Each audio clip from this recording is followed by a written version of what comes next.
Fall of the Qing Dynasty, Part 4, Section A. The Russian Expansion into East Asia. For most of Asia's history, Asian powers had expanded into Europe. The Greeks under Alexander had stopped at the frontiers of India and had made expansions going no further than Central Asia.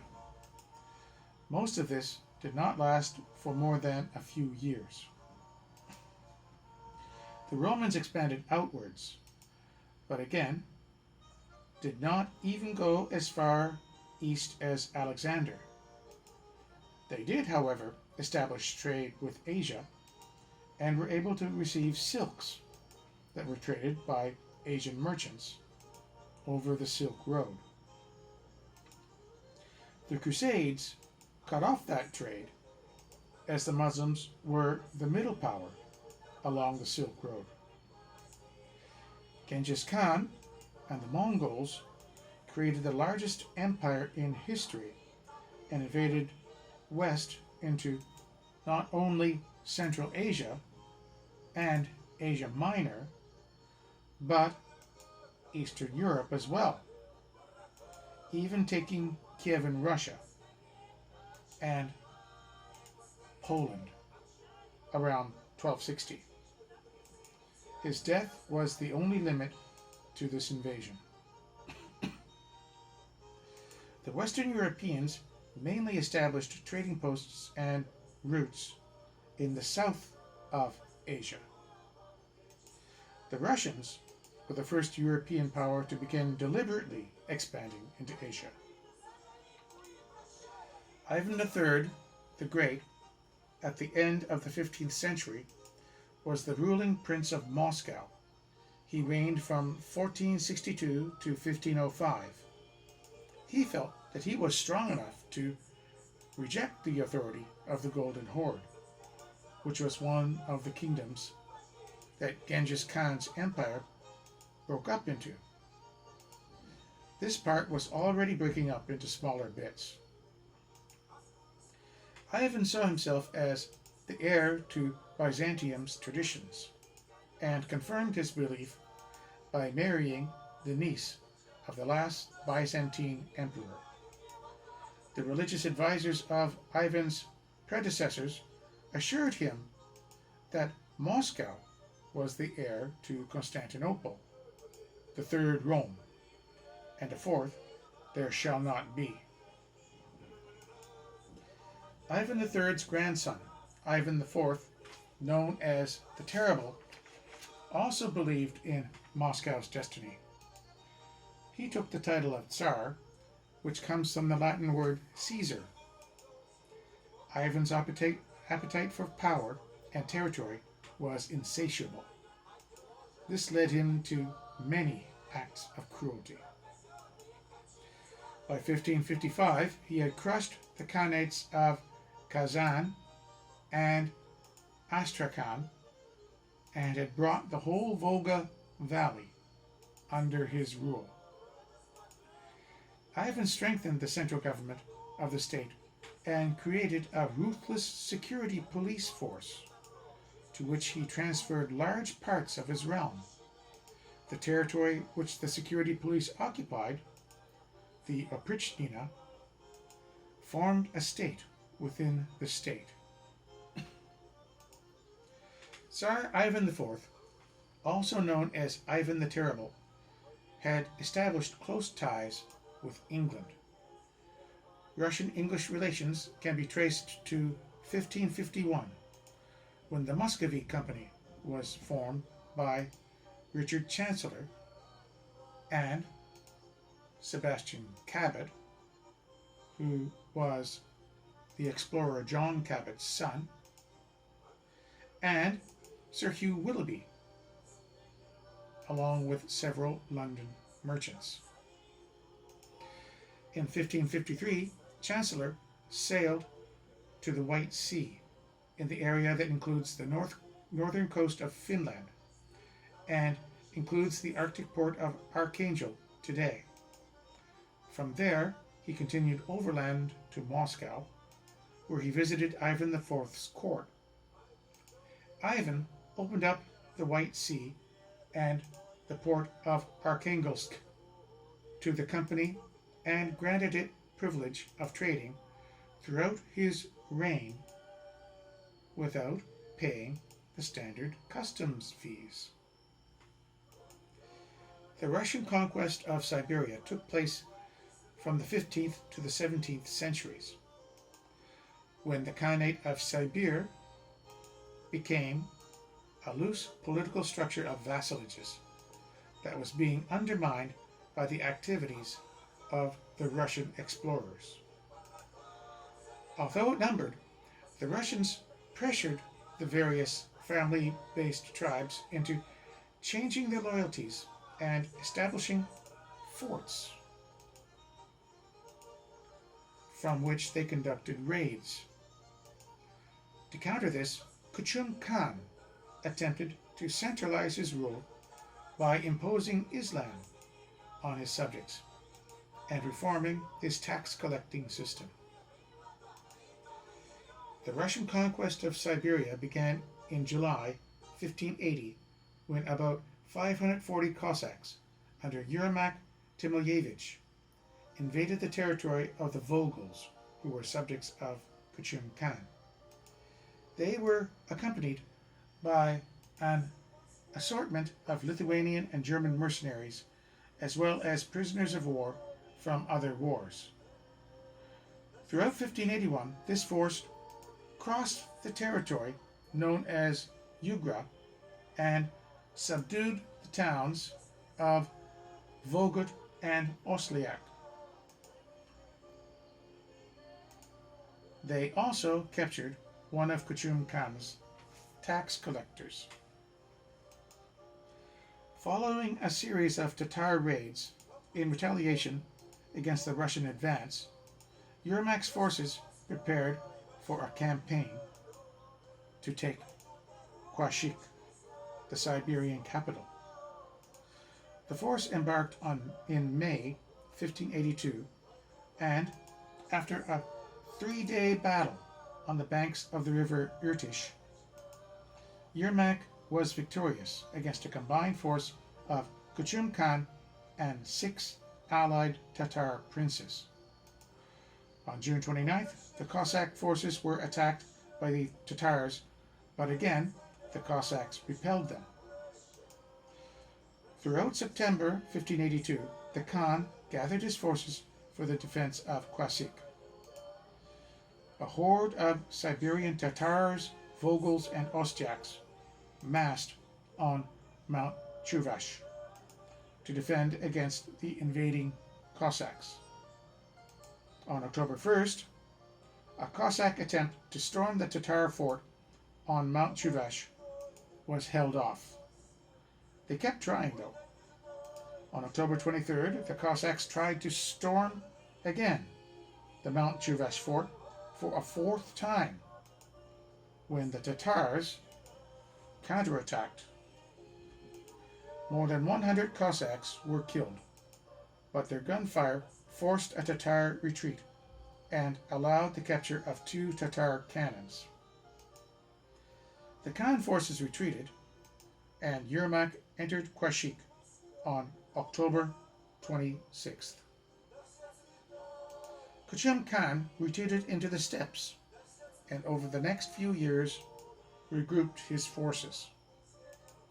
He suddenly attacked Yermak on August 6, 1584, in the dead of night, and defeated most of the Cossack army. The details are disputed, with Russian sources claiming Yermak was wounded and tried to escape by swimming across the Wagai River, which is a tributary of the Irtysh River, but drowned under the weight of his own chainmail. The remains of Yermak's forces under the command of Meshcheryak retreated from Qashik before destroying the city as they left. In 1586, the Russians returned, and after subduing the Khanli and Mansi people through the use of their artillery, they established a fortress at Tyumen, close to the ruins of Kwasik. The Tatar tribes who were submissive to Kuchum suffered from several attacks by the Russians between 1584 and 1595. However, Kuchum Khan was still not caught. Finally, in August 1598, Kuchum Khan was defeated at the Battle of Ermin near the river Ob. During the night, the Siberian royal family was captured by the Russians. However, Kuchum Khan escaped yet again. The Russians took the family members of Kuchum Khan to Moscow, and there they remained as hostages. The descendants of the Khan's family became known as the Princes Sibirsky, and the family is known to have survived until at least the late 19th century. Despite his personal escape, the capture of his family ended the political and military activities of Kuchum Khan, and he retreated to the territories of the Nogai horde in southern Siberia. He had been in contact with the Tsar and had requested a small region on the banks of the Irtysh River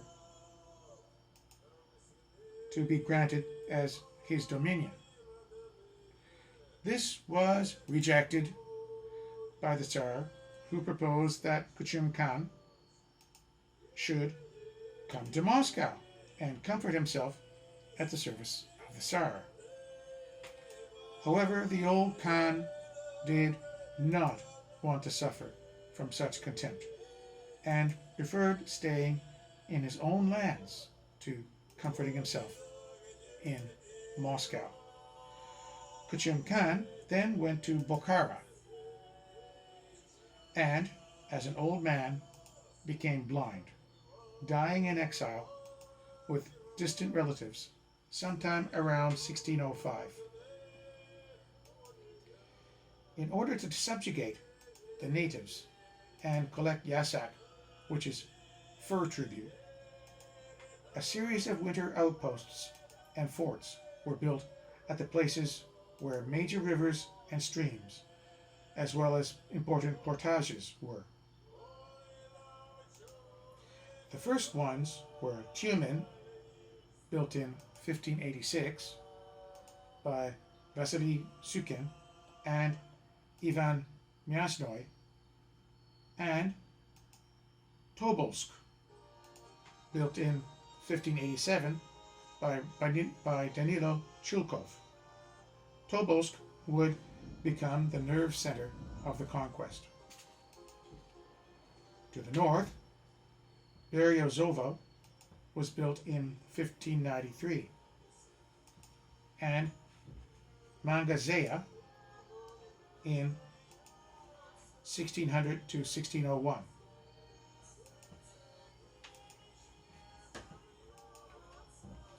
To bring the Nenets under tribute. To the east, Surgut was built in 1594, and Tara was built in 1594 as well. They were built to protect Tobolsk and subdue the ruler of the Narim Ostyaks. Mangazaya was to become the most important fort, as it became the base for further exploration eastward. Advancing up the Ob and its tributaries, the forts of Ketsk in 1602 and Tomsk in 1604 were built. Here is Ketsk, here is Tomsk, and here is Tomsk today. Ketsk servicemen reached the Yenisei River in 1605. They went down the river to the Sin. 2 years later, more Russian soldiers and traders went down the Turkhan River to where it connects with the Yenisei River. There, they established the winter outpost of Turkhansk. By 1610, men from Turkhansk had reached the mouth of the Yenisei and went down it as far as the Sim River, where they met rival tribute collectors from Ketsk. To ensure the subjugation of the natives, the forts of Yeniseisk in 1619 and Krasnoyarsk in 1629 were established. Here is Yeniseisk, here is Krasnoyarsk, and here is Krasnoyarsk today. Following the Khan's death and the dissolution of any organized Siberian resistance, the Russians advanced first towards Lake Baikal and then the Sea of Okhotsk and the Amur River. However, when they first reached the Chinese border, they encountered people that were equipped with artillery pieces, and here they halted. The Russians reached the Pacific Ocean in 1639.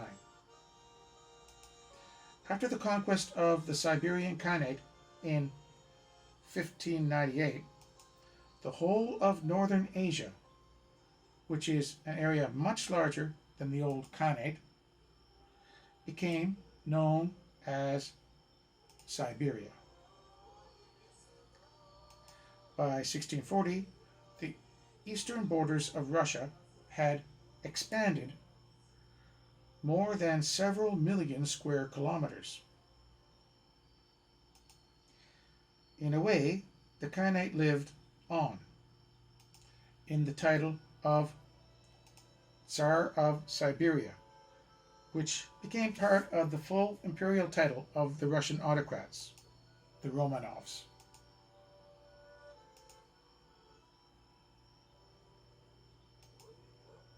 The conquest of Siberia also resulted in the spread of diseases. Historian John F. Richards wrote,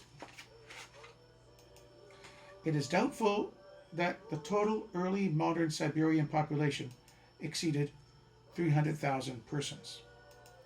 New diseases weakened and demoralized the indigenous peoples of Siberia.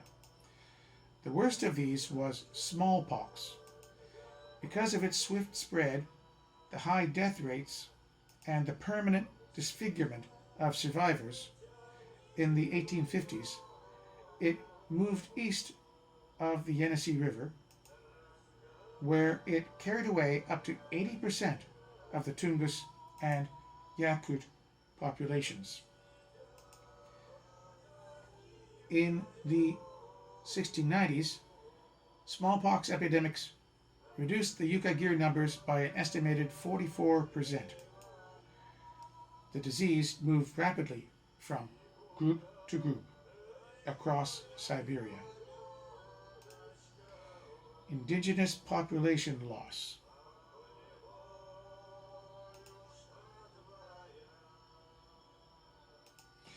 When the Russians arrived in an area occupied by a tribe of natives, the Cossacks entered into peace talks with a proposal to submit to the White Tsar and pay yasak. But these negotiations did not always lead to successful results. When their peace and annexation negotiations were rejected, the Cossacks chose to respond with force. at the hands of people such as Vasily Poyarkov in 1645 and Yerofey Khabarov in 1650, many people, in particular members of the Dower tribe, were killed by the Cossacks. 8,000 out of a previous population of 20,000 in Kamchatka remained after the first half-century of the Russian conquest. The Dowers initially deserted their villages, fearing the reported cruelty of the Russians the first time Khabarov came. The second time he came, the Dowers fought back against the Russians, but were slaughtered. In the 17th century, indigenous peoples of the Amur region were attacked by Russians, who came to be known as Redbeards. In the 1640s, the Yakuts were subjected to violent expeditions during the Russian advance into the land near the Lena River and on Kamchatka in the 1690s. The Koryak, Kamchados, and Chukchi were also subjected to this by the Russians. According to Western historian Stephen Shenfield, when the Russians did not obtain the demanded amount of yasak from the natives, the governor of Yakutsk, Pyotr Golovin, who was a Cossack, used meat hooks to hang the native men in the Lena Basin. 70% of the Yakut population declined within 40 years. Native women were raped and, along with children, enslaved in order to force the natives to pay the yasak. According to John F. Richards, smallpox first reached western Siberia in 1630. In the 1650s, it moved east of the Yenisei, where it carried away up to 80% of the Tungus and Yakut populations. In the 1690s, smallpox epidemics reduced Yukagir numbers by an estimated 44%. The disease moved rapidly from group to group across Siberia. Death rates in epidemics reached 50% of the population. The scourge returned at 20 to 30 year intervals, with dreadful results among the young. In Kamchatka, the Russians crushed the Itelmen's uprisings against their rule in 1706, 1731, and 1741. The first time, the Itelmen were armed with stone weapons and were badly unprepared and equipped, but they used gunpowder weapons the second time. The Russians faced tougher resistance when, from 1745 to 56, they tried to subjugate the gun and bow equipped Koraks until they defeated them too. The Russian Cossacks also faced fierce resistance and were forced to give up when trying unsuccessfully to wipe out the Chukchi through genocide in 1729, 1730 to 31, and 1744 to 47.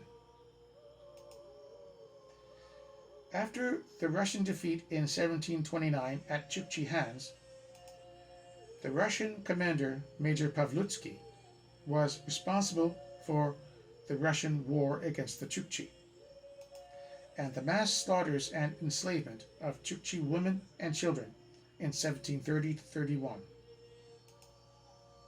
This backfired, as it just made the Chukchis fight back more fiercely. A genocide of the Chukchis and Cossacks was ordered by Empress Elizabeth in 1742 to totally expel them from their native lands and erase their culture through war.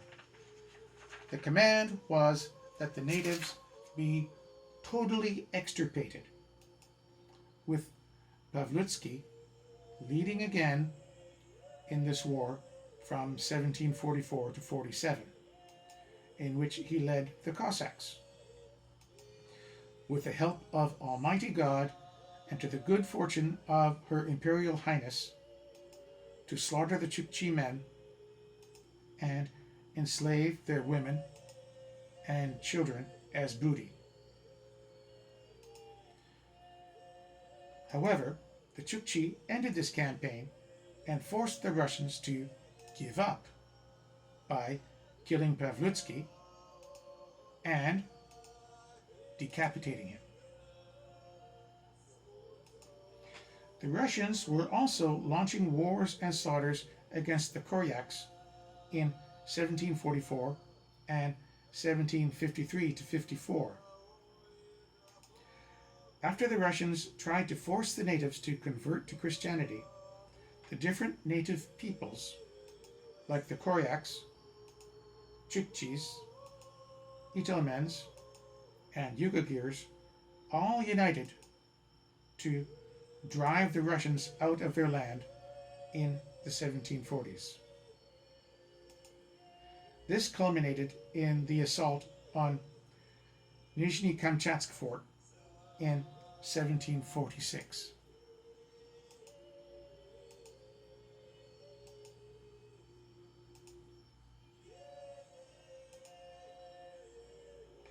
Kamchatka today is European in demographics and culture, with only 2.5 of it being native. This is just 10,000 from a previous number of 150,000. This was due to the mass slaughters by the Cossacks after its annexation in 1697 of the Edelmen and Koryaks throughout the first decades of Russian rule. The killings by the Russian Cossacks devastated the native peoples of Kamchatka. In addition to committing genocide, the Cossacks also devastated the wildlife by slaughtering massive numbers of animals for fur.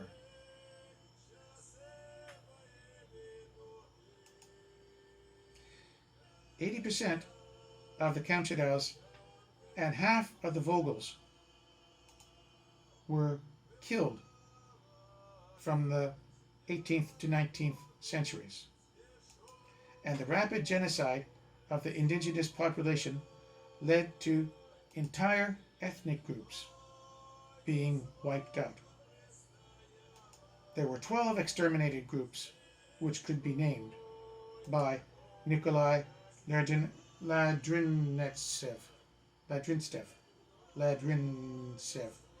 as of 1882. Much of the slaughter was brought on by the fur trade. According to Western historian James Forsyth, Aleut men and the Aleutians were subject to the Russians for the first 20 years of Russian rule. As they hunted for the Russians, bringing them furs, the Aleut women and children were held as captives as a means to maintain their relationship. The Oblastniki in the 19th century, among the Russians in Siberia, acknowledged that the natives were subjected to immense violent exploitation and claimed that they would rectify the situation with their proposed regionalist policies. Their leader was Grigory Potanin. Here are some images of that time. The Slavic Russians now outnumber all of the native peoples in Siberia and its cities, except in the Republic of Tuva. The Slavic Russians make up the majority in the Buryat Republic and Altai republics, outnumbering the Buryat and Altai natives. The Buryat make up only 29.51% of their own republic, and the Altai only 1/3. The Chukchi, Evenk, Khanty, Mansi, and Nenets are outnumbered by non-natives by 90% of the population. The natives were targeted by the Tsars and Soviet policies to change their way of life, and ethnic Russians were given the reindeer herds and wild game that the natives depended upon. The reindeer herds were mismanaged to the point of extinction. Sino-Russian border conflicts. This is a British map of the conflict area, made about a century after the events that this section refers to. This area became parts of the Chinese provinces of Uyghur and Jilin.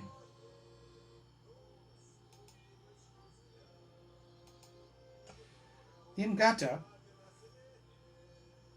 was the main early base of the Qing river fleets, which were later located to Jilin City.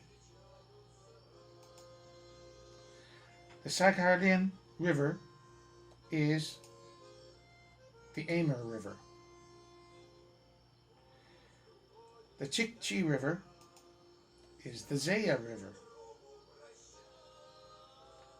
Sakhalin was the name for Aigun, which is now called Aihui, which was the main Manchu forward base for the attacks on Albazin. Aihom Ruin was the original site of Aigun.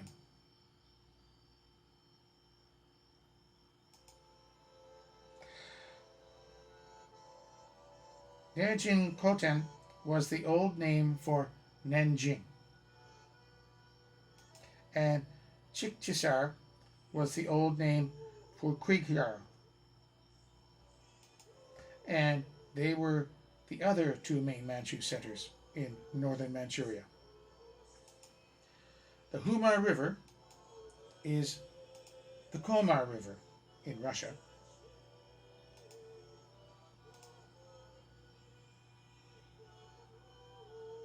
And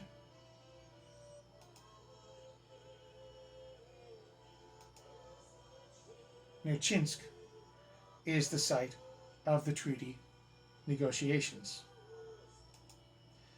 The Sino-Russian border conflicts from 1652 to 1689 were a series of intermittent skirmishes between the Qing Dynasty with the help of the Joseon Dynasty of Korea and the Tsardom of Russia by the Cossacks. The Cossacks tried, but failed, to gain the land north of the Amur River and the area around it. The hostilities ended in the Qing siege of the Cossack fort of Albazin in 1686 and resulted in the Treaty of Nurchinsk in 1689, which gave the land to China. Background. The southeast corner of Siberia, south of the Stanovoy Range, was twice contested between Russia and China. The Stanovoy Range separates the rivers that flow north into the Arctic from those that flow south into the Amur River.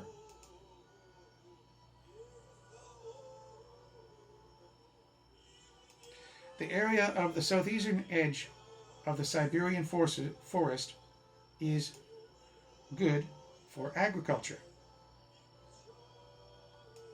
From about 600 AD, it was the northern fringe of the Chinese and Manchu world.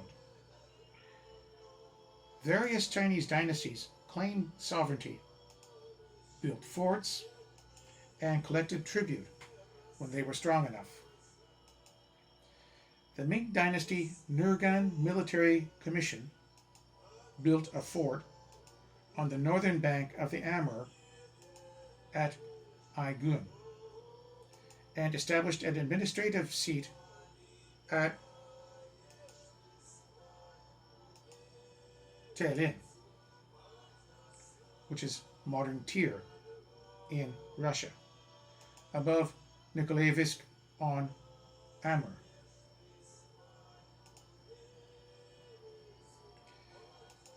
Russian expansion into Siberia began with the conquest of the Khanate of Sibir in 1882.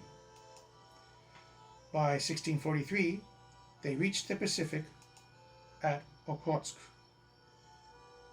and east of the Yenisei River, there was little land fit for agriculture except Daria. That is the land between the Stanovoy Range and the Amur River, which was nominally subject to the Qing Dynasty. In 1643, Russian adventurers crossed over the Stanovoy Range.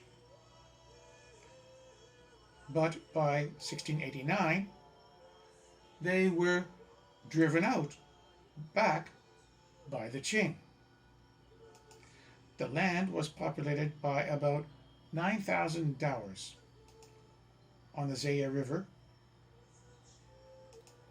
14,000 dutchers further down the river, and several thousand tungus and niviks around the mouth of the river.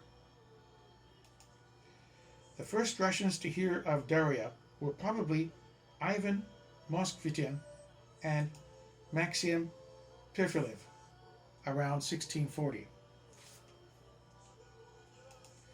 In 1859 to 1860, the area was annexed by Russia and quickly filled up with a Russian population.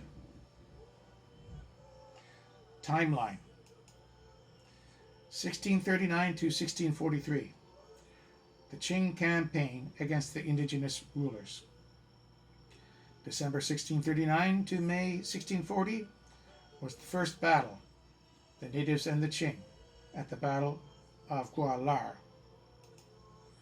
2 regiments of Manchu fought a detachment of 500 Solon dowers, led by the Solon Evenk leader Bombogor. The natives lost. September 1640, the second battle, the Qing and the natives, meaning the Solon, Dower, and Oregon. The Battle of Yaksha, which later becomes Albazin. The natives lost again. May 1643, third battle, and the native tribes submitted to the Qing Empire. 1643 to 1644, Vasily Poyarkov. It's the winter, 1643 to spring 1644. A detachment of a Russian expedition led by the Cossack Vasily Poyarkov explored the stream of the Jinkiri River, which is the present-day Zaya, and the Amur rivers. Vasily Poyarkov traveled from Yakutsk south to the Zaya River. He then sailed down the Amur River to the mouth, then north along the Yakutsk coast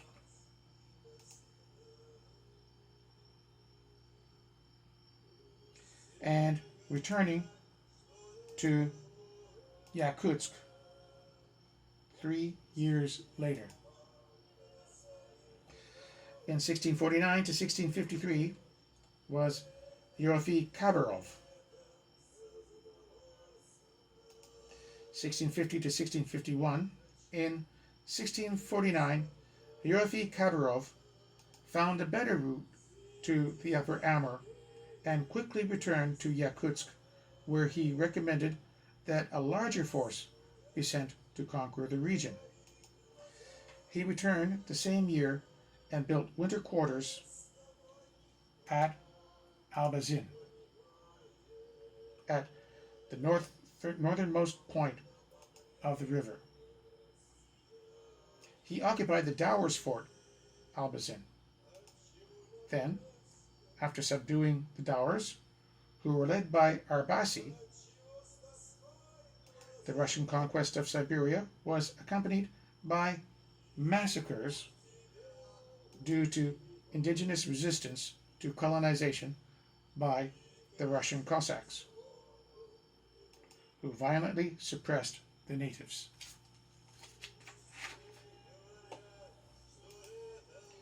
The Russian Cossacks were named Luocha, after demons found in Buddhist mythology by the Amur natives, because of their cruelty towards the Amur tribespeople who were subjects of the Qing.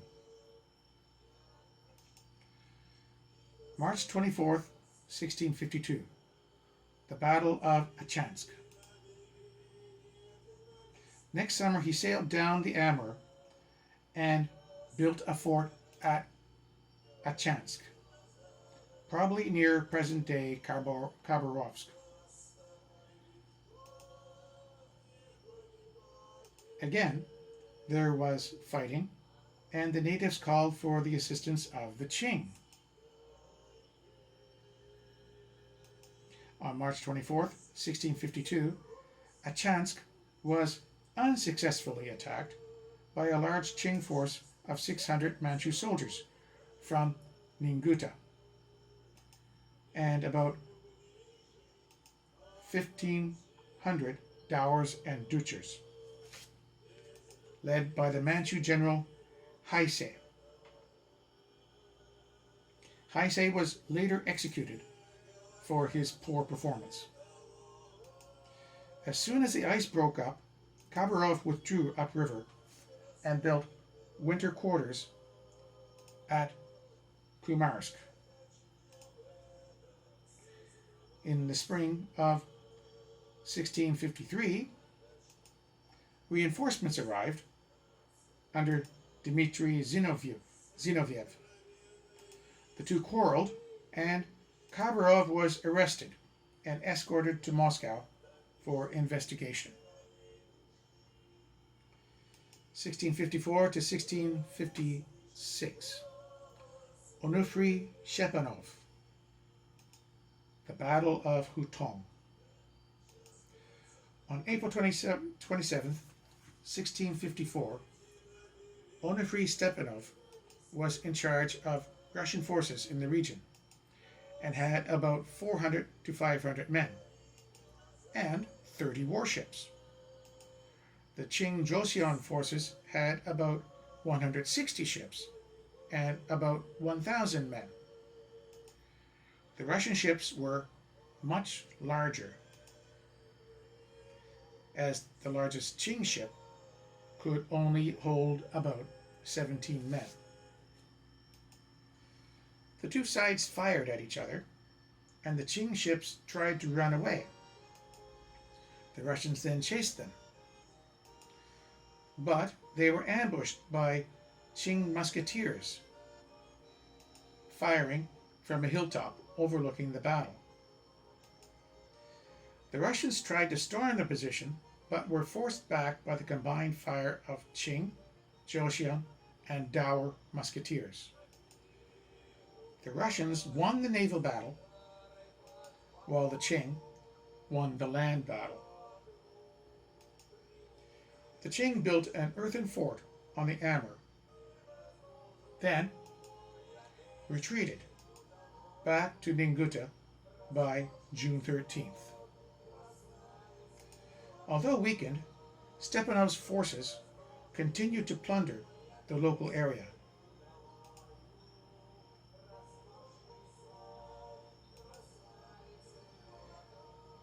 And rebuilt the Kamora fortress. On February 16th, 1655, the Qing's forces, about 10,000 strong, besieged the Russians, but failed. The Qing ran out of food, retreating the next month, but still managed to destroy the Russian ships. The Qing responded with two policies. First, they resettled the dowers and dutchers to the Mudan River, depopulating the Amur region.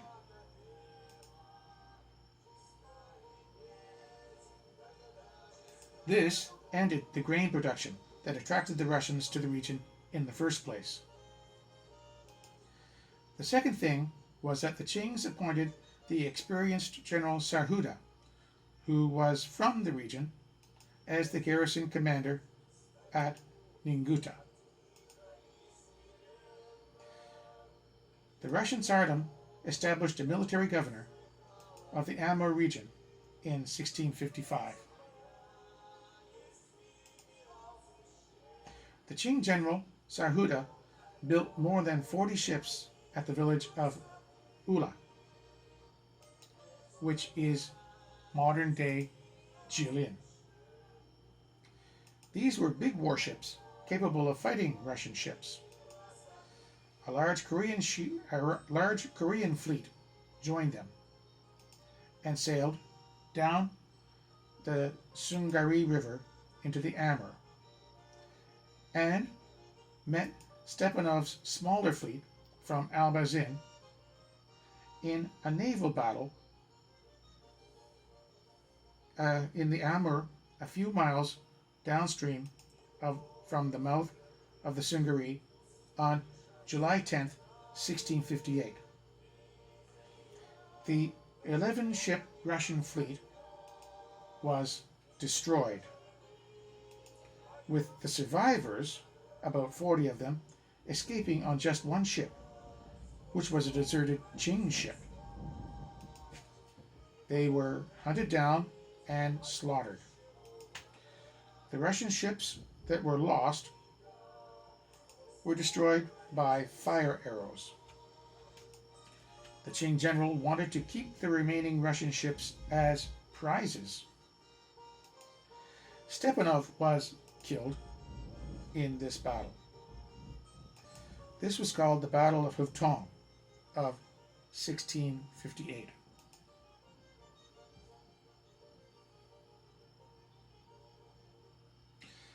By 1658, the Chinese had wiped out the Russians below Nurchinsk, and the deserted land became a haven for outlaws and renegade Cossacks. In 1660, a large band of Russians were destroyed. They had some difficulty chasing the Cossacks, since their own policy had removed most of the local food. In the 1670s, the Chinese attempted to drive the Russians away from the Okhotsk coast, reaching as far north as the Maya River. Here is a map of the Amur Basin with modern national borders. Nurchinsk is on the lower Shilka. Albazin is on the northern loop of the Amur. Kurmarsk is downstream.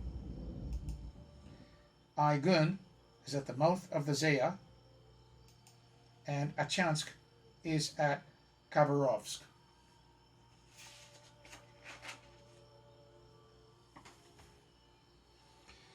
1665 to 1689, Albazin. The Russians made no further attempts to take back the Amur Valley. They did, however, compete for the allegiance of the people there against the Qings. It was successful in 1667 when the Buryat leader Gantimur refused to ally with the Qings when requested by them, and allied with the Russians. Russian territory west of Lake Baikal was consolidated in 1661 with the foundation of Irkutsk. Expansion south was halted in 1663 with a defeat in Uryankai territory. Russian immigration to the area was intensified, with the exiles from Ukraine and Poland. One of these guys was Nikifor Chernigovsky in 1665.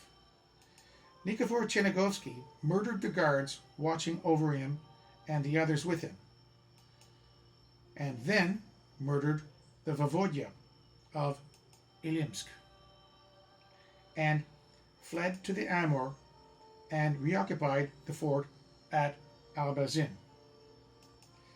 This became the center of a petty kingdom, which he named Jaksa.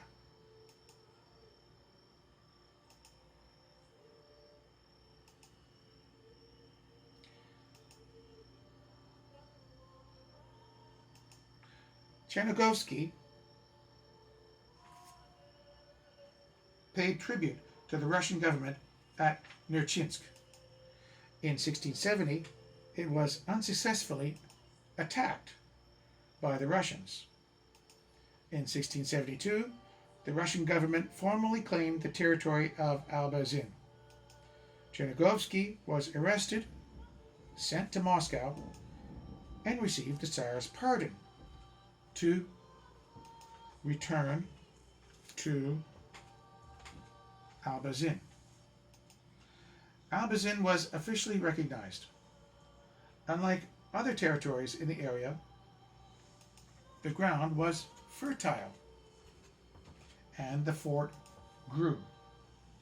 Settlements spread, and the area flourished. From 1673 to 1683, the Qing Dynasty was tied up in suppressing a rebellion in the south.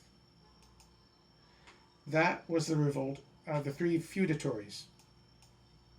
In 1682 or 1684, a voivoda was appointed by Moscow for Albazin.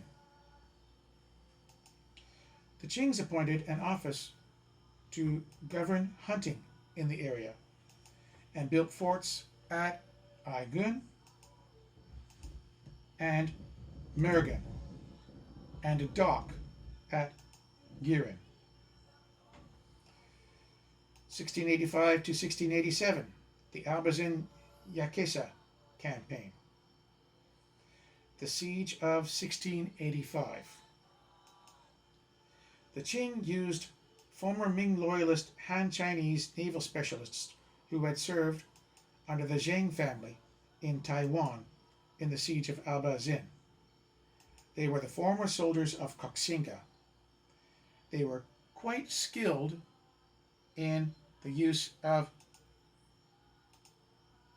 rattan, shields, and swords, and even fought naked in some cases. The nautical military understanding of the former Taiwan sailors were the reason for their participation in the battles. In June 1685, Lang Tan led a force of 3,000 Qing soldiers to lay siege at Albazin. The fort was held by about 450 men under the command of Alexei Todolzin. Here is a quote written by Yang Hai-chu, who was related to Marquis Lin, a participant in the war. The Russian reinforcements were coming down to the fort on the river. Then the Chinese commander ordered all our Marines to take off their clothes and jump into the water. Each wore a rattan shield on his head and held a huge sword in his hand. Then they swam forward. The Russians were so frightened that they all shouted, "Behold, the big cap Tatars!" Since our Marines were in the water, they could not use their firearms. Our sailors wore rattan shields to protect their heads so that the enemy bullets and arrows could not pierce them. Our Marines used long swords to cut the enemy's ankles. The Russians fell into the river, most of them killed or wounded. The rest fled and escaped. Lin Xingchu, the Qing commander, had not lost a single Marine when he returned to take part in besieging the city. According to Russian sources, the Qing had a great might of guns, and even more powerful cannons than the Hongipao, called the Miraculous Power General cannons. More than 100 Russians died on the first day of the siege. The Russians surrendered the next day and were allowed to leave for Nurchinsk. However, many Russians decided to defect to the Qing instead, and Albazin and the nearby monastery were destroyed, but the crops were left untouched. The Siege of 1686. The Russians returned to Albazin to reap the crops. This time they built a strong bastion fort with the help of a Prussian military expert, Afanaso Ivanovich Beiton, who had been captured in 1667 by the Russians and sent to Siberia. The new walls, made with an earthen core, were reinforced by a weave of clay and tree roots, making the walls uncommonly strong. In 1686, Lang Tan came back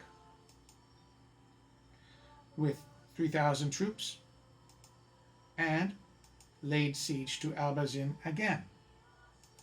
This time the Qing were unable to penetrate the walls, despite many attempts.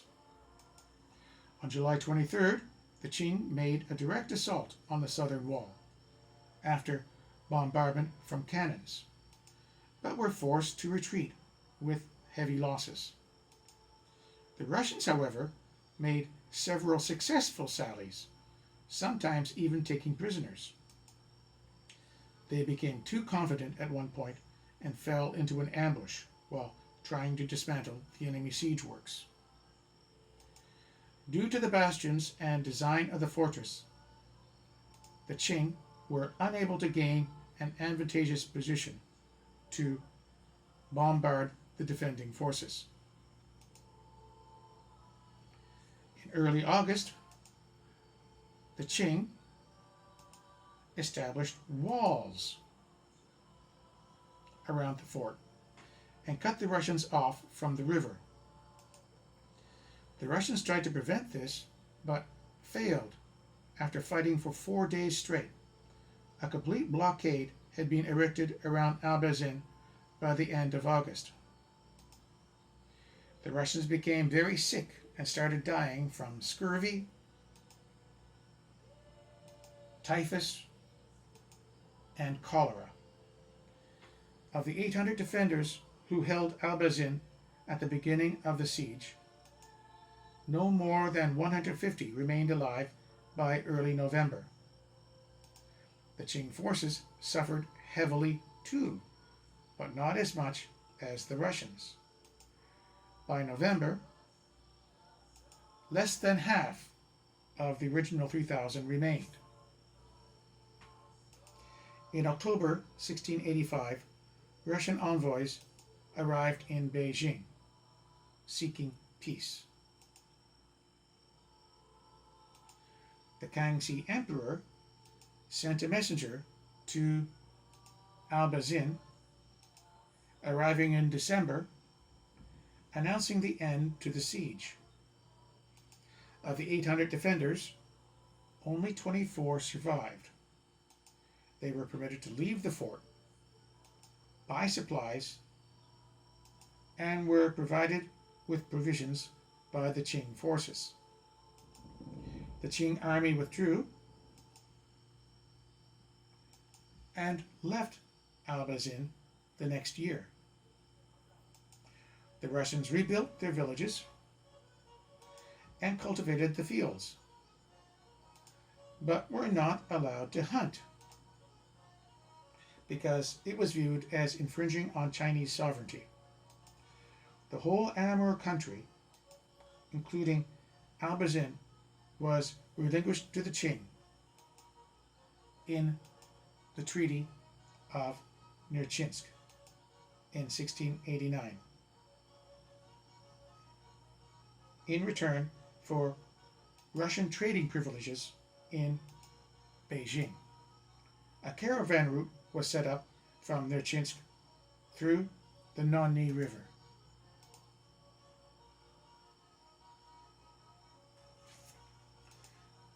Aftermath. Fearing that the Kori and Solong would side with the Russians, the Qing had their communities relocated to Manchu lands. Most of them either died of starvation or were assimilated into the Eight Banners. The Qing made their presence in Heilongjiang with garrisons in Qighar and Butha in 1691. They made almost no attempts to patrol the Amur frontier, opting to depopulate the northern bank of the Amur River. In the Qing view, the possibilities of tribal peoples raiding Qing territory from Russian territory was a greater threat than a direct Russian incursion. The Treaty of Kyatka of 1727. From the 1710s, the Kangxi Emperor began to put pressure on St. Petersburg for an agreement, largely by interfering with the caravan trade. The Lev Ismailov mission in 1719 to 1722 to Beijing produced no results. Just before his death, Peter the Great decided to deal with the border problem. On October 23, 1725, Sava Vladislavich, a Serb in the Russian service, left St. Petersburg with 1,500 soldiers and 120 staff, including map makers and priests, before reaching Beijing in November 1726. He picked up Lorenz Lang and Ivan Buchholz and sent out cartographers to survey the border. The negotiators on the Manchu side were Tulishan and Dominique Parinin. After 6 months, a draft treaty was made. It became clear that neither side had good maps. In May, Vladislavich and Tulishin went back to Selenginsk near Lake Baikal to get the waiting maps. By August 31st, a better draft treaty was drawn up. It was called the Treaty of Blura, after a nearby river. work quickly began setting up border markers, starting from Kyatka on the Selenga River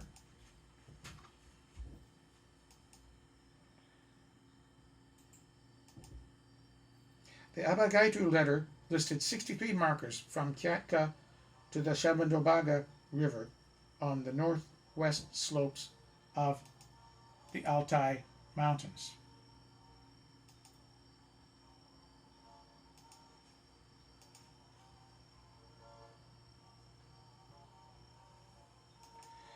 The Treaty of Blura was sent to Beijing to be combined with the work already done there.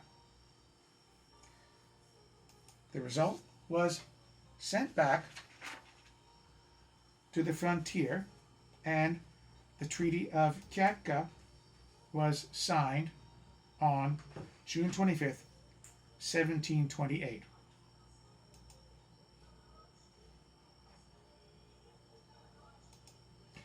The treaty had three official versions: in Latin, Russian, and in Manchu. No official Chinese version of the treaty exists. The treaty had 11 articles. The major points are listed here. Articles 1 and 11 spoke of eternal peace and cooperation between the two nations, and concerned itself with the language and organization of the rest of the document. Article 2 dealt with the exchange of fugitives. Article 3, along with Article 7, delineated the new borders, leaving only territory along the Irtysh River unassigned. The fate of this land, according to the treaty, would be determined in the future by ambassadors or further correspondence between the two nations' capitals. Article 6 dealt with commercial relations. From the treaty and others, Russia gained far more favorable commercial arrangements with the Chinese than most European countries, who traveled by sea and traded at Canton. Russia would send a caravan to Peking every 3 years, and continuous border trade would be conducted at Kyatka and Sirikaitu in Manchuria. See Kyatka trade. Article 5 allowed for the establishment of Russian religious institution in Beijing. Article 6, along with 9, concerned itself with the forms and modes of diplomatic intercourse between the two nations, both of which had complex systems of bureaucracy and protocol. Article 8, along with 10, discussed the methods and procedures for settling future disputes. The Convention of Kyatka in 1768 modified Article 10, making punishments more explicit. This was due to the Qing extermination of the Dzungar Khanate, which caused rebels, including a leader from the Amur region, to flee across the border, and other problems which led the Chinese to curtail trade in 1762 and suspend it in 1765. Here is information about the Dzungar genocide.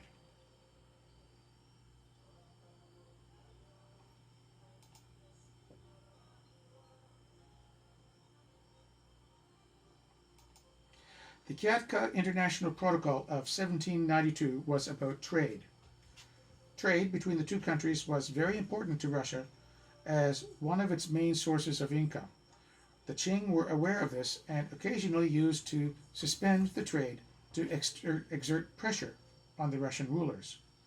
In 1784, some Russian buryats and the Uryankais of the Qing together robbed the Chinese merchants of the Kovagol region.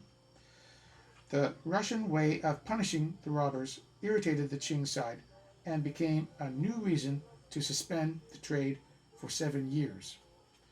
Over these 7 years, before the two empires came to mutual agreement, many events occurred that exposed problems in the relations between them. On February 8, 1792, they signed the International Protocol in Kyatka, which confirmed the validity of the Sino-Russian Treaty of Kyatka.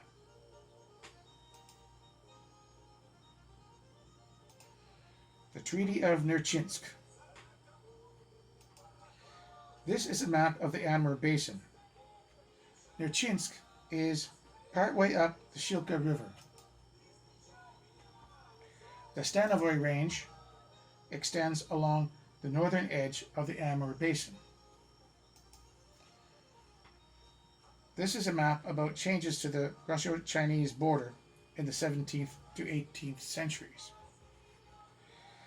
The Treaty of Nurchinsk of 1689 was the first treaty between Russia and China under the Qing Dynasty.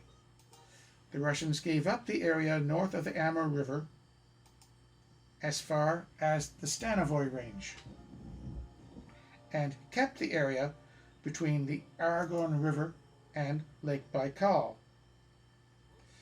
This border along the Argun River and Stanovoy Range lasted until the Amur acquisition through the Treaty of Aigun in 1858 and the Convention of Peking in 1860.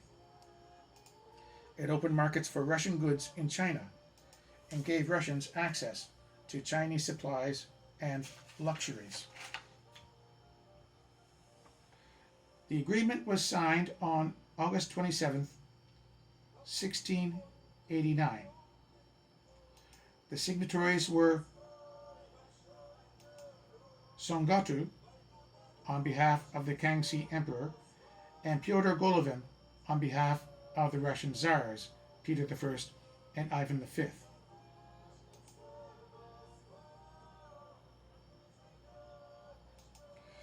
The Treaty of Kyatka fixed the border of Mongolia west of the Argun River and opened up the caravan trade. The Treaty of Aigun had Russia annexing the land north of the Amur in 1858.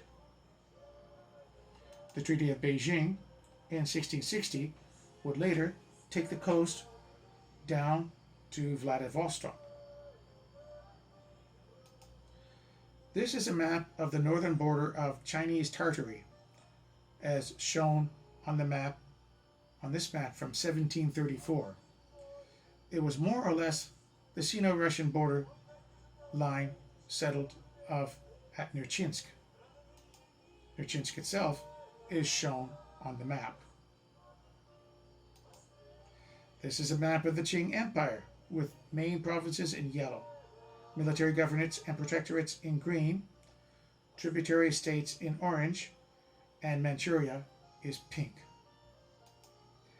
At this time, Russia could not send large forces to the Far East, as they were having problems with the Ottoman Empire. At the same time, the Dzungars captured Mongolia, threatening the Qing Dynasty. So, Russia and the Qing Dynasty were both inclined to sign a peace treaty as soon as possible. The treaty had 6 paragraphs. 1 and 2, defining the border. 3, Abazin was to be abandoned and destroyed. 4, refugees who arrived before the treaty could stay, those after the treaty to be sent back. 5, trade to be allowed with proper documents. 6, boundary stones to be erected, and general exhortations to avoid conflict. The Treaty of Aigun. The Treaty of Aigun was an 1858 treaty between the Russian Empire and the Qing Dynasty. This treaty established much of the modern border between the Russian Far East and Manchuria. It reversed the Treaty of Nurchinsk of 1689 by transferring the land between the Stanovy Ridge and the Amur River from China to the Russian Empire. Russia received over 600,000 square kilometers from Manchuria. Since the reign of Catherine the Great from 1762 to 1796, Russia had desired to become a naval power in the Pacific. It did so by annexing the Kamchatka Peninsula and establishing the naval outpost of Petropavlovsk-Kamchatsky in 1740. They also established naval outposts in Russian Alaska and near the Amur River watershed. They encouraged Russians to go there and settle, and slowly developed a strong military presence in the Amur region. China never governed the region effectively or conducted territorial surveys, and those Russian advances went unnoticed. From 1850 to 1864, China was heavily fighting the Taiping Rebellion, and Governor General of the Far East, Nikolai Muraviev, camped tens of thousands of troops on the borders of Mongolia and Manchuria, preparing to make legal Russian de facto control over the Amur from past settlements. Muraviev seized the opportunity when it was clear that China was losing the Second Opium War, and threatened China with war on a second front. The Qing Dynasty agreed to enter negotiations with Russia. The Russian representative Nikolai Muravyov and the Qing representative Yishan, both military governors of the area, signed the treaty on May 28, 1858, in the town of Aigun. The resulting treaty established a border between the Russian and Chinese empires along the Amur River. The Chinese and Manchu residents of the 64 villages east of the Heiliangjiang River would be allowed to remain under the jurisdiction of the Manchu government. The Amur, Sungari, now called Sanghua, and the Ussuri rivers were to be open exclusively to both Chinese and Russian ships. The territory bounded on the west by the Ussuri, on the north side of the Ussuri, and the north side of the Amur, and on the east and south by the Sea of Japan, were to be jointly administered by Russia and China. Russia gained full control of the area 2 years later. The inhabitants along the Amur, Sungari, and Ussuri rivers were to be allowed to trade with each other. The Russians would retain Russian and Manchu copies of the text, and the Chinese would retain Manchu and Mongolian copies of the text. All restrictions on trade to be lifted along the border. In China, after the rise of Chinese nationalism and anti-imperialism in the 1920s, the treaty had been labeled as an unequal treaty. The Treaty of St. Petersburg. The Treaty of St. Petersburg, also known as the Treaty of Ely, was a treaty between the Russian Empire and the Qing Dynasty, that was signed in St. Petersburg, Russia on February 24, 1881. It provided for the return to China of the eastern part of the Ili Basin region, also known as Zetsu, which had been occupied by Russia since 1871 during the Dungan Revolt. The Khanate of Kokand was established in 1709 when the Shabanid Emir Shahrukh of the Ming tribe of Uzbeks declared independence from the Khanate of Bukhara, establishing a state in the eastern part of the Fergana Valley. Shahrukh built a citadel as his capital in the small town of Kokand. This started the Khanate of Kokand. His son, Abdul Karim Beg, and grandson, Narbuda Bey, enlarged the citadel, but both were forced to submit as a protectorate and pay tribute to the Qing Dynasty in China between 1774 and 1798. Narbuda Bey's son, Alim, was both ruthless and efficient. He hired a mercenary army of Tajik Highlanders and conquered the western half of the Fergana Valley, including Kujan and Tashkent.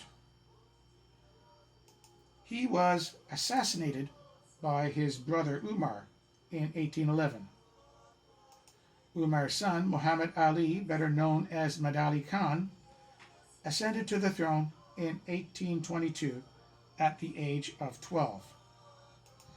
During his reign, the Khanate of Kokand reached its greatest territorial extent. The Kokand Khanate also housed the Khojas of Kashgar, like Khoja.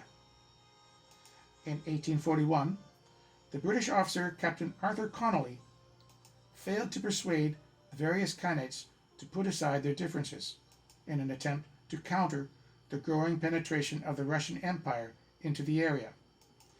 In November 1841, Captain Connolly left Kokand for Bukhara in an ill-fated attempt to rescue fellow officer Colonel Charles Stoddard, and both were executed on June 24, 1842, by the order of Emir Nasrullah Khan of Bukhara.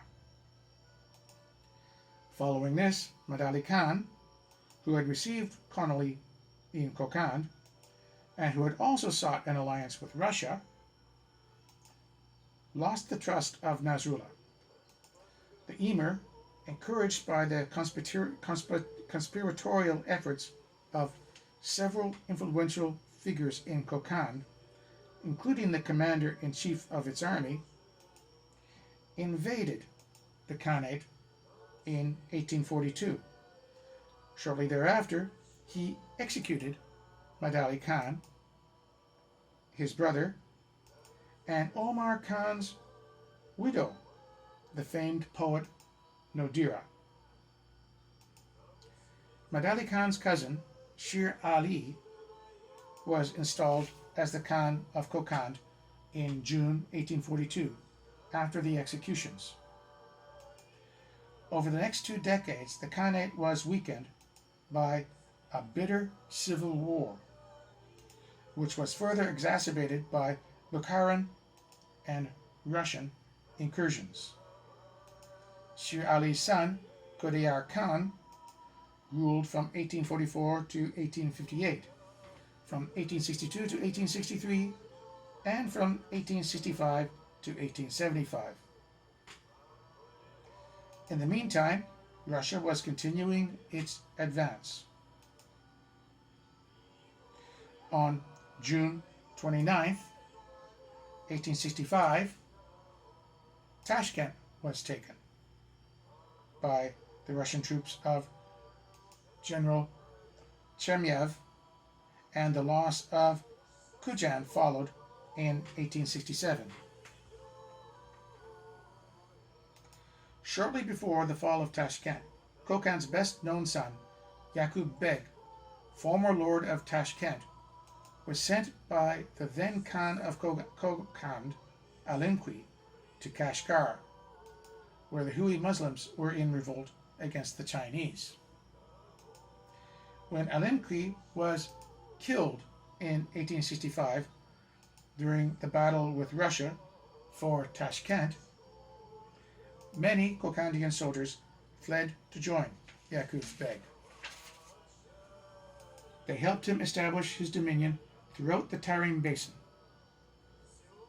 in Xinjiang, China, which lasted until 1877, when the Qing took back the region. In 1868, a treaty turned Kokand into a Russian vassal state. The now powerless Khudayar Khan spent his energies improving his lavish palace. Western visitors were impressed by the city of 80,000 people, which contained about 600 mosques and madrasas. Insurrections against Russian rule and Khudayar's expressive taxes forced him into exile in 1875. He was succeeded by his son Nasruddin Khan, whose anti-Russian stance provoked the annexation of Kokand. After 6 months of fighting, Kokand was taken over by General Konstantin von Kaufmann and General Mikhail Skobelev. In January 1876, Tsar Alexander II stated that he had been forced to yield to the wishes of the Kokandi people to become Russian subjects. The Khanate of Kokand was declared abolished. It was incorporated into the Fergana Oblast of Russian Turkestan. The Russians detested the native population of Kashgar, next to Kokand, because of their elite's close contact with the Kokand Khans, who had been expelled during the Russian conquest of Turkestan. This animosity led to Russia remaining nominally allied with the Qing, although the Russians did not directly help them. The majority of the Russian government decided that it was more important to prevent any possibility of the spread of the revolt into Russia's own domain. They chose instead to make their own invasion of Xinjiang. The Russian commander in Semechye, General Kolpakovsky, suggested to his superiors in February 1865 that Russia should go beyond, there is his Semechye town, that Russia should go beyond defending its border and move in force into Xinjiang's border area, then seize the Chugachak, Kulja, and Kashgar areas. These could then be colonized with Russian settlers to supposedly better protect the Romanov Empire's other domains. Russian Foreign Minister Gorbachev decided that the time was not right for such an adventure. Such a breach in neutrality would not be a good thing if China eventually recovered its rebel provinces. The Russians used the establishment of the Kingdom of Yakub Beg for an excuse to invade the region in July 1871. They claimed that they were protecting their citizens from Muslim raids and would withdraw as soon as the Chinese re-established order. In 1866, the Chinese, having crushed the Taipings, sent General Zhuo Zongtang to be the Governor-General of northwestern China in order to end the Muslim uprisings. By 1873, Zhuo had crushed the rebellion in Shaanxi and Gansu and began to move against Yaqub Beg. 4 years later, the area was secured and Yaqub Beg committed suicide. In 1879, China sent a delegation to St. Petersburg to ask the Russians to evacuate the territory. The mission head, Chonggu, had no knowledge of the geography of the region, and he was tricked into signing the Treaty of Levadia in October 1879. This returned Ili in name, but actually allowed almost 3/4 of it to remain in Russian hands. In addition, the Russians were given the right to establish consulates in 7 key places and were promised an indemnity of 5 million rubles. Upon learning of the treaty, the astonished Chinese government immediately imprisoned Chonggu and sentenced him to decapitation. Zhuo got his troops ready to attack while the Russian fleet demonstrated off the Chinese coast. The situation became very tense. Neither country really wanted war. Chonggu's life was spared after the intervention of a group of Western diplomats, and a second mission was sent to St. Petersburg to negotiate, led by Zheng Jizi. Under the Treaty of St. Petersburg, February 24, 1881, almost all of Ili was returned to China, and the Russian consulates in the area were reduced to 2, but China was made to pay an indemnity of 9 million rubles. Article 1. Russia agreed to return most of the occupied area to China. Article 2. The Chinese agreed to hold the residents of the area, regardless of their ethnicity and religion, harmless for their actions during the rebellion. Article 3. The residents would be allowed to stay or move to Russia and would be asked about their choice before the withdrawal of Russian troops. Article 6. The Chinese government would pay Russia 9 million metal rubles, probably silver. It would serve as payment for the occupation costs, as compensation for the claims of Russian subjects who lost their property during the rebellion, and as material assistance to the families of Russian subjects who were killed during the rebellion. Article 7 set the new border for the Ili Valley. The area west of the border was retained by Russia for the settlement of the region's residents who will choose to become Russian subjects and will have to leave the lands that they have owned east of the new border. Article 8 provided for minor adjustments of the border between the two countries in the area east of Lake Zaysan. Article 10 allowed Russia to expand its consular network in the northwestern parts of the Chinese Empire, such as Xinjiang, Gansu, and Outer Mongolia. There were already consulates in Ili City, Nikulja, Chiguchak, Kashgar, and Ulaanbaatar. New consulates would open in Juquan, Turpan, Kovd, Uliastia, Kunui, Urumqi, and Kitai. Article 12 affirmed the right of duty-free trade for Russian traders in Mongolia and Xinjiang. The treaty also contained various provisions designed to facilitate activities of Russian merchants and to regulate bilateral trade. An appendix to the treaty specified the list of border crossings that both countries would operate.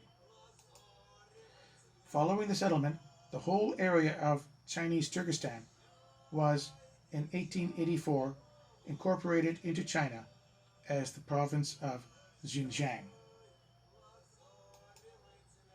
The Treaty of St. Petersburg was perceived as a huge loss and step backward by many in Russia, such as by the Minister of War, Dmitry Milutin, and the notable military commander Alexei Brusilov.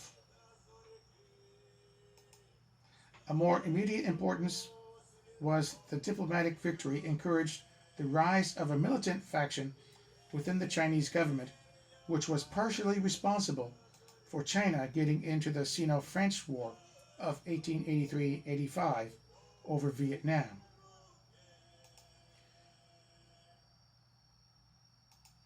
Vladivostok. Vladivostok means Lord of the East. The name comes from Slavic Vlad, to rule, and Russian Vostok, east. It was first named in 1859, along with other features in the Peter the Great Gulf area, by Nikolai Muravyov-Amursky. The name was first applied to the bay, but following an expedition by Alexei Shefner in 1860, was later applied to the new settlement. On Chinese maps from the Yuan Dynasty, 1271 to 1368, Vladivostok was called Yongmingcheng.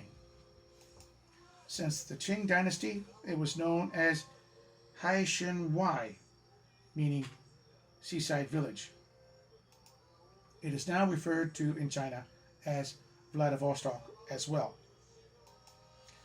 For a long time, the Russian government was looking for a stronghold in the Far East. This role was played in turn by the settlements of Okhotsk,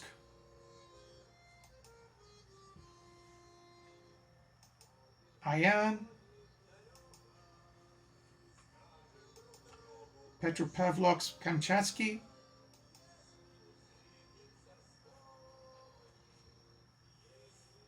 and Nikolaevsk on Amur.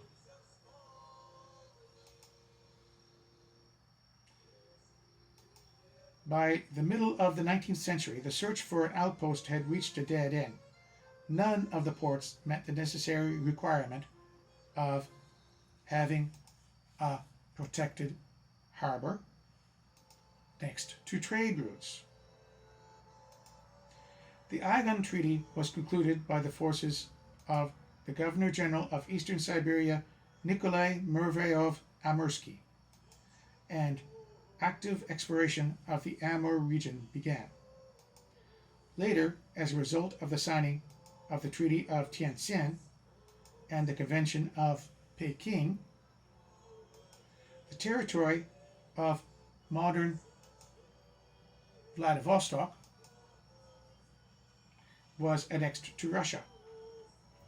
The very name Vladivostok appeared in the middle of 1859 and was used in newspaper articles to mean the bay. On June 20th, 1860, the transport of the Siberian military flotilla Manjur, under the command of Lieutenant Commander Alexei Karlovich Shefner, delivered a military unit to the Golden Horn Bay to establish a military post, which then became officially Vladivostok. Here is a report from the first days of the port in the description of the ethnographer Sergei Maximov. The port can be considered the best of all. He reminds many of Olga, but only less of her, more comfortable, but warmer and more fun. However, the same oaks all around, the same picturesque mountains. In the lowlands, rivers murmur. There are many springs on the banks. Our post, set up the other day, with its white tents, looks good in a group of oak trees that have not yet been cut down and have just cleared. On October 31st, 1861, the first civilian settler, a merchant, Yakov Lazarevich Semyonov, arrived in Vladivostok with his family. On March 15th, 1862, the first act of his purchase of land was registered, and in 1870, Semyonov was elected the first head of the post, and a local self-government emerged. By this time, a special commission decided to designate Vladivostok as the main port of the Russian Empire in the Far East. In 1871, the main naval base of the Siberian Military Flotilla, the headquarters of the military governor, and other naval departments were transferred from Nikolaevsk-on-Amur to Vladivostok. Here is a general view of Vladivostok in 1880. In the 1870s, the government encouraged settlement to the South Ussuri region, which contributed to an increase in the population of the post. According to the First Census of 1878, there were 4,163 inhabitants. The city status was adopted and the city Duma was established. The post of the city head and the coat of arms was adopted, although Vladivostok was not yet recognized as a city. Due to the constant threat of attack from the Royal Navy, Vladivostok also actively developed a naval base. Here is the intersection of Svetslanskaya and Adudskaya streets in the 1910s. In 1880, the post officially received the status of a city. The 1890s saw a demographic and economic boom associated with the completion of the Trans-Siberian Railway and the Chinese Eastern Railway. According to the first census of the population of Russia on February 9, 1897, roughly 29,000 inhabitants lived in Vladivostok, and 10 years later, the population tripled. The first decade of the 20th century was a long crisis caused by the political situation. The government's attention was shifted to Port Arthur and the port of Dalny, or now known as Dalian, here and here. There was also the Boxer Rebellion in 1899 to 1901.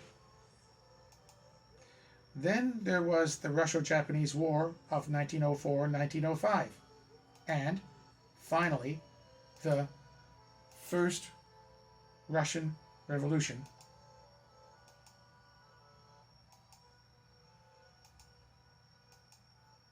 of 1905, which led to the stagnation in the economic activity of Vladivostok. Since 1907, a new stage in the development of the city began. The loss of Port Arthur and Dalny again made Vladivostok the main port of Russia on the Pacific Ocean. A free port regime was introduced, and until 1914, the city experienced rapid growth. It became an important economic center in the Asia Pacific, as well as an ethnically diverse city with a population of over 100,000 inhabitants. During this time, ethnic Russians made up less than half of the population, and large Asian communities developed in the city.